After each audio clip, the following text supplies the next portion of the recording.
झाली आहेत जवळपास आणि प्रचंड मोठी कटुता दोन्ही बाजूंनी. शीर्षस्थ नेतृत्व असू दे, कार्यकर्ते असू दे, इतर नेते असू देत, बरीच टीका झाली. तुमचंच उदाहरण द्यायचं झालं, शिवसेनेचं उदाहरण असं मी म्हणते द्यायचं झालं तर राज ठाकरेंना बी टीम संबोधलं गेलं की भाजपची बी टीम आहे. आदित्य ठाकरेंकडनं संबोधलं गेलं. ते असंही म्हणाले होते की संपलेल्या पक्षाबद्दल मला काही बोलायचं नाही. तर या संपलेल्या पक्षासोबत आता आपण जावं, ही परिस्थिती कशी निर्माण झाली? बघा, राजकारणामध्ये अशा प्रकारच्या टीका टिप्पण्या होत असतात. अनेक आमच्यावरती झाले, आम्ही पवार साहेबांवरती केले, आम्ही काँग्रेसवर केले, आम्ही सोनियाजींवर केली आहे. लोकशाहीच्या संदर्भात म्हणाल तर अशा टीका राजकारणामध्ये निवडणूक काळामध्ये होतात. आणि म्हणून तर आम्ही सांगितलं ना 19 तारखेच्या त्या दरम्यान की मागचे सगळे विसरून आम्ही एकत्र येतो. कोण कोणाला काय बोललं, कोणी कोणाला काय चिमटे काढले, कोणी कोणाला काय टीका केली, हे सगळं विसरून आम्ही एकत्र येतो. हे जाहीर केल्यावरती काल काय झालं यात आम्ही अजिबात विचारच करत नाही. आम्ही उद्याचा किंवा आजचाच वर्तमान आणि भविष्याचा विचार करतो. पण मागे काय झालं, मागचा इतका मोठा भूतकाळ विसरून पुढे जाणं हे दोन्ही भावांना शक्य आहे? भूतकाळ विसरल्याशिवाय चांगला इतिहास घडत नाही. आणि आम्ही तो भूतकाळ चिडत बसायचं नाही असं ठरवलं आहे. भूतकाळ चिडत बसलो तर काहीच घडणार नाही ना. आमचा भूतकाळ भाजपबरोबर फार चांगला होता. आमचा भूतकाळ एकनाथ शिंदेंबरोबर अत्यंत उत्तम होता ना. आमचा भूतकाळ नारायण राणेबरोबर चांगलाच होता. पण वर्तमानात काय आहे किंवा भविष्यात काय आहे ते पक्षाचे गारदी ठरले सगळे आमच्या. मग आता कशा करता भूतकाळाचा विचार करायचा? आज जर वर्तमानात जर काही सकारात्मक घडतं आहे ठाकरे कुटुंबात आणि शिवसेना किंवा मनसेमध्ये, तर आम्हाला त्याचा विचार करावा लागेल. ठाकरे जर का दोन्ही एकत्र आले, म्हणजे तुम्ही तर म्हणजे ऑलमोस्ट अशी परिस्थिती आहे तुमच्या बोलण्यात असं वाटतं की ते आलेच आहेत आणि ते निवडणुका एकत्रच लढवणार आहेत पालिकेच्या. असं जर झालं तर अर्थात जुनी जी मराठीची मतं आहेत ती ठाकरेंना मिळतील, पण परप्रांतीयांची मतं दुरावतील अशी परिस्थिती होईल का? मला वाटत नाही तसं. आम्ही एकत्र आलो तर मुंबईसह अनेक महानगरपालिकामध्ये एक कम्फर्टेबल व्हिक्टरी आम्ही मिळवू शकू. मुंबईसह अनेक महानगरपालिका, त्याच्याविषयी माझ्या मनात शंका नाही. आणि आम्हाला सगळ्यांची मतं मिळतील, सगळ्यांची. शिवसेना किती, उद्धव ठाकरेंची शिवसेना किती लवचिकता दाखवेल राज ठाकरेंना स्वतःसोबत नेण्यासाठी, आणण्यासाठी, ही युती टिकवण्यासाठी? राजकीय लवचिकता किती असेल ठाकरेंची? उद्धव ठाकरे नाही म्हटलं तरी मोठे भाऊ आहेतच. महापालिकेमध्ये आमची सत्ता आहेच. लोकसभेत आमचे 9 खासदार आहेत. विधिमंडळात आमचे म्हणजे विधानसभेतच 20 आमदार आहेत. आमची मतांचा टक्का प्रचंड आहे. आमचं कर्तव्य आहे अशा प्रकारची नवीन युती करताना की आमच्या सोबतीला जे नवीन आमचे सहकारी येणार आहेत तर त्यांचा मान सन्मान आदर राखून त्यांना बरोबर घेऊन जाणं, ते आम्ही करू. तुम्ही ठाकरेंच्या खूप जवळचे आहात, कुटुंबाच्या जवळचे आहात. तर बऱ्याचदा असं म्हटलं जातं की ठाकरेंमधला हा वाद आहे ना, तो राजकीय वाद नाहीये कदाचित, तो त्याच्या पलीकडचा थोडासा वाद आहे. तर यात कितपत सत्य आहे? अशा दंतकथा खूप पसरतात, पण कुटुंबातला असा टोकाचा वाद कधीच ठाकरेंच्या घरात झाला नाही.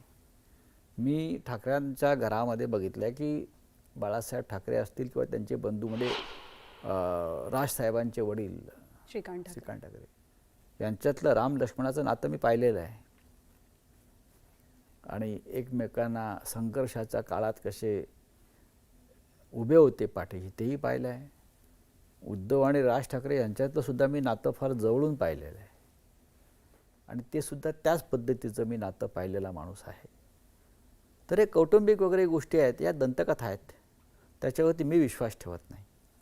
खूपदा असं म्हटलं जातं की पंतप्रधान नरेंद्र मोदींना बाळासाहेब ठाकरेंबद्दल खूप आदर आहे, तो ओलावा आहे आणि म्हणून त्यांना एक छोटा सॉफ्ट कॉर्नर सुद्धा आहे उद्धव ठाकरेंबद्दल असं म्हणतात. पण सॉफ्ट कॉर्नर असता तर बाळासाहेब ठाकरेंची शिवसेना निवडणूक आयोगाच्या मदतीनं त्याने अशा प्रकारे फोडली नसती. आणि फोडल्यावर मूळ शिवसेना ही एका टपोरी माणसाच्या हातात चिन्हासह दिली नसती. त्याच्यामुळे ह्या लोकांचं ढोंग आहे बाळासाहेबांचं प्रेम वगैरे शक्य नाही.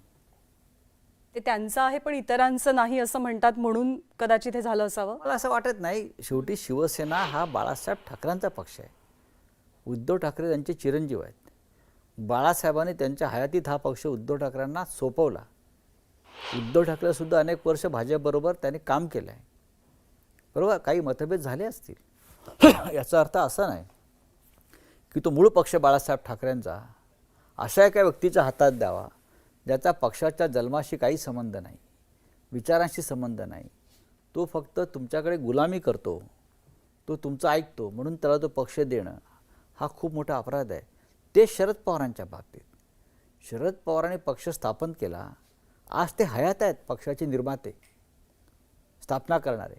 आणि त्यांच्यासमोर त्यांचा पक्ष तुम्ही दुसऱ्या कोणाला तरी देताय, हा तुमचा पक्ष नाही, पवारांचा पक्ष नाही म्हणून. ही कोणती लोकशाही आहे देशामध्ये? त्याच्यामुळे माझा विश्वास नाही या लोकांवरती. 16 जुलैपासून परत आता सुनावणी आहे सुप्रीम कोर्टामध्ये. आम्ही अपेक्षा करतो की आता थोडी रचना बदललेली आहे, नवीन न्यायमूर्ती आलेले आहेत सर्वच टेबलांवरती. तर आम्ही कायदेशीर मार्गाने जी आमची लढाई आहे ती अजून ताकदीनं लढण्यासाठी आम्ही सज्ज झालेलो आहोत. राजकीय आपण बरंच बोललो, पण थोडंसं वैयक्तिक ठाकरेंबद्दल. बाळासाहेबांचं स्वप्न पूर्ण होतं अशी अनेकांची भावना आहे 5 जुलैला, की दोन्ही ठाकरे त्यांचे म्हणजे राज ठाकरे असोत किंवा उद्धव ठाकरे त्यांच्या कुशीत आणि मुशीत वाढलेले आहेत एक प्रकारे.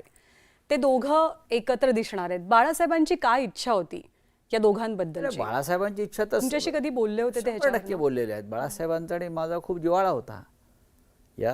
मला तर ते जेव्हा राज ठाकरे पक्ष सोडून निघाले होते त्या दिवशी, पक्ष सोडण्याची घोषणा करत, तेव्हा बाळासाहेबांनी मला आणि मनोहर जोशींना त्यांच्या घरी पाठवलं होतं. राज ठाकरेंच्या? हो, राज ठाकरेंच्या, की असं करू नका, आपण चर्चा करू. मी राज ठाकरेंच्या प्रत्येक घडामोडीत त्यांच्याबरोबर राहिलेलो आहे अनेक. फक्त जेव्हा त्यांनी पक्ष सोडण्याचा निर्णय घेतला तेव्हा मी त्यांच्याबरोबर नव्हतो. मग त्यांच्या लोकांनी माझी गाडी फोडली त्या दिवशी, गाडीला आग लावली वगैरे, मी ते सगळं सहन केलं. पण बाळासाहेबांची तर मनापासून इच्छा होती की हे सगळं घरात जो काय वाद आहे थोडासा वैचारिक असेल, तो कौटुंबिक म्हणत नाही मी, तो संपला पाहिजे. अर्थात बाळासाहेबांना नक्कीच आनंद झाला असेल. आणि आज जेथे कुठे बाळासाहेब आहेत ते नक्कीच 5 जुलैला या कार्यक्रमावरती फुलं उधळतील. त्यांनी कधी प्रयत्न केले होते म्हणजे अर्थात शेवटपर्यंत कदाचित झाले असतील, आम्हाला कल्पना नाही की प्रयत्न त्यांनी केले असतील ना. त्यांची इच्छा होती, पण ते शेवटी बाळासाहेब ठाकरे होते. फार करारी नेतृत्व होतं ते. त्यांनी त्यांचा पक्ष अनेक अशा वादळातून संकटातून पुढे नेला, तो इथपर्यंत आला. कोणाला वाटेल की आपला एक अभेद्य पक्ष आपल्या घरातच तुटावा, असं कोणालाच वाटणार नाही. हे दोघं व्यक्ती म्हणून कसं आहेत राज ठाकरे? कारण महाराष्ट्र त्यांना राजकारणी म्हणून ओळखतो, पण तुम्ही त्यांचे मित्र आहात, तुम्ही त्यांचे सहकारी आहात. तर हे दोघे व्यक्ती म्हणून कसं आहेत? दोघेही मनानं फार चांगले आहेत आणि दिलदार आहेत, सुसंस्कृत आहेत. राज ठाकरे जहाल आहेत, उद्धव ठाकरे मवाळ आहेत. देशाच्या राजकारणामध्ये जहाल आणि मवाळ या दोघांनाही स्वातंत्र्य काळापासून महत्त्व आहे.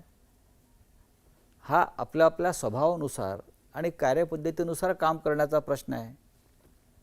राज ठाकरे आक्रमकपणे बोलतात आणि उद्धव ठाकरे त्यांच्या थोड्याशा मवाळ धोरणानुसार सगळं काम करतात. राजकारणात त्यांना चांगलं यश मिळालं आहे, उत्तम यश मिळालं आहे. त्यांनी महाराष्ट्राचे अनेकदा मुख्यमंत्री केले, केंद्रात मंत्री केले, आमदार खासदार निवडून आले. त्यांच्यावर स्वतः मुख्यमंत्रीपदाची जबाबदारी पडली तेव्हा त्यांनी ती उत्तमरित्या स्वीकारली आणि राज ठाकरेंनी त्यांचं नेतृत्व त्यांच्या पद्धतीने उभं केलं आहे. चुकीचं काय? बाळासाहेबांचा या दोघांसोबतचा बॉन्ड कसा होता? कारण दोघी वेगवेगळी व्यक्तिमत्व, बाळासाहेबांनी घडवलेली व्यक्तिमत्व. बाळासाहेबांना असं वाटायचं की राज ठाकरे यांनी व्यंगचित्रकलेमध्ये जास्त कष्ट केले पाहिजेत, कारण ते उत्तम व्यंगचित्रकार होते. बाळासाहेबांचा तो जो वारसा होता व्यंगचित्रकलेचा, तो राज ठाकरे पुढे नेतील अशी त्यांना खात्री होती. आणि खरोखर राज ठाकरे यांची जर आपण व्यंगचित्र पाहिलीत तर ती बाळासाहेब ठाकरेंची आठवण करून देणारीच त्यांचा कुंचला आणि त्यांची कल्पकता आहे.